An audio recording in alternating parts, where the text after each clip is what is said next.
What's up, everybody? Welcome to our YouTube channel and our brand new series that we're going to be doing, where we're taking a look at people's rides, see kind of the history of them, what they've done to them, plans are, all that kind of good stuff. So for episode number 1, we got our truck. It's a 1964 Chevy C10, short wide bed step side.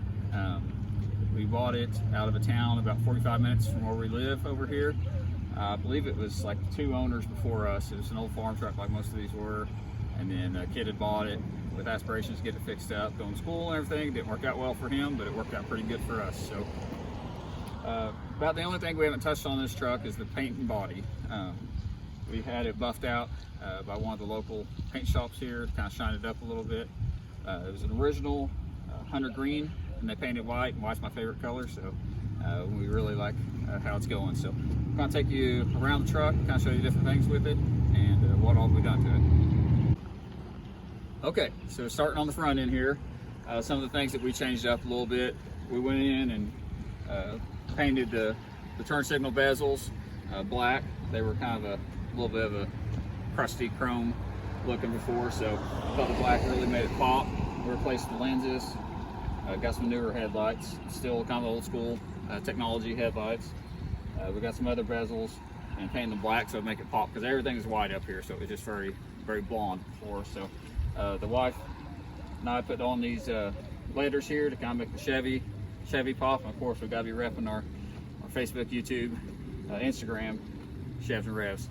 So we did that, and then we'll go ahead and pop the hood here and let you see what we got. So originally, it's a 283 truck. This is another 283 that we got. There's out of a 66 Chevy pickup. It's been bored over, 40 over. It's got a comp cam in there, 454 lift. It's got a Holley 570 Street Adventure carb on there. 4 barrels, of course, vacuum secondaries. Chromed out water pump, chrome fuel pump, alternator. We switched to a, it's got a electric fan on here.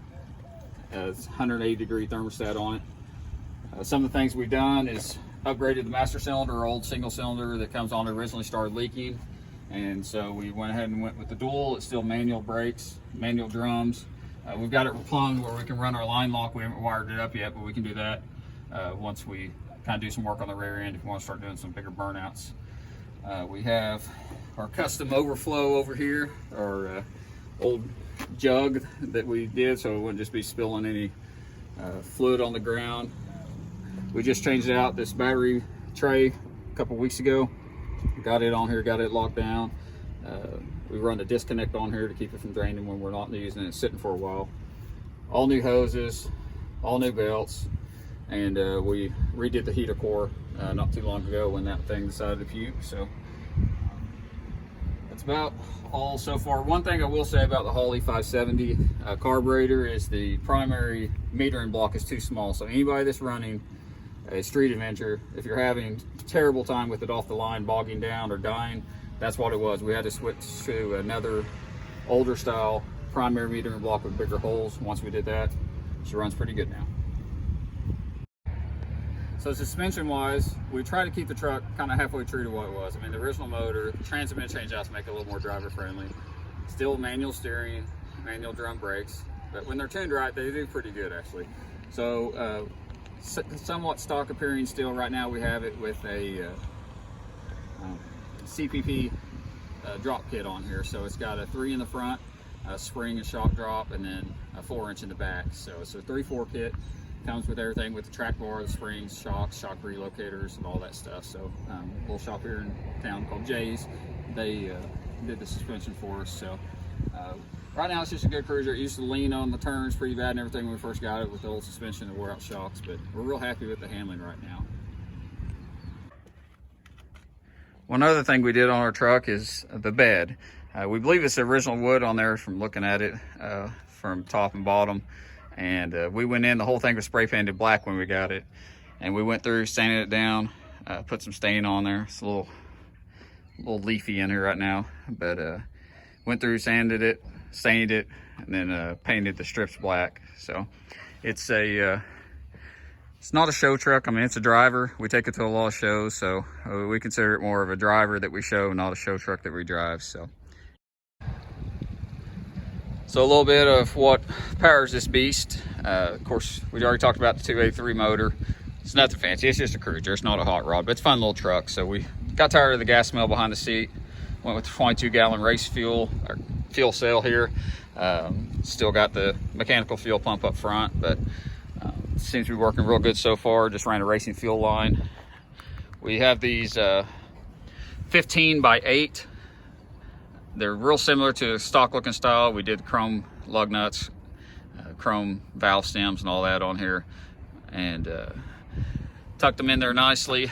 Fit over the drum brakes. This back one was a little bit tight, so I went in the body shop down at Shannon's. They squeezed this a little bit, give us some room, that way we wouldn't have to worry about rubbing. So, and then out back we did what we did on the front end, where we did the black lettering versus the painting, did the little sticker set, and it really just made the back end pop on this thing. So we're real happy with how it looks. And driving wise, it's still got a, so we switched over as a turbo 350 transmission. The previous owners, when he switched the column out, had switched the transmission as well. So we can't really see it underneath there, but 3-speed. It's got 2500 stall on it. It's rebuilt by Larry's. Real happy with it. The 1-2 shift's really nice. Moving on to the interior and the cab, we went through.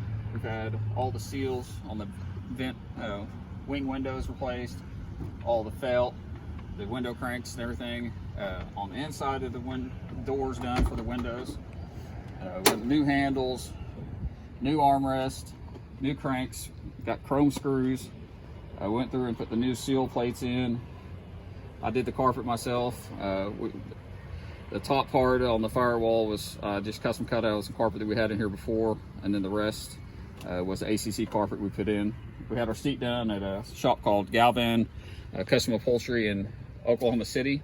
They did an awesome job. I gave them the design, picked it out, told them what I wanted, and they did it, and we're really happy with the way it turned out. Right now, we're still got, it's got a steering column out of like a 70s and 80s models truck. We're probably gonna switch up the wheel before too long, but still stock gauges in the dash, stock radio that we don't have hooked up, and then a couple of electronic gauges for the fuel pressure and for the temperature, and then we put a tack in there on the front. Of course, we have our fuzzy dice rocking on the mirror up there, and then we had our buddy Nico.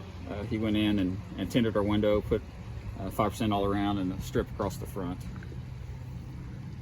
A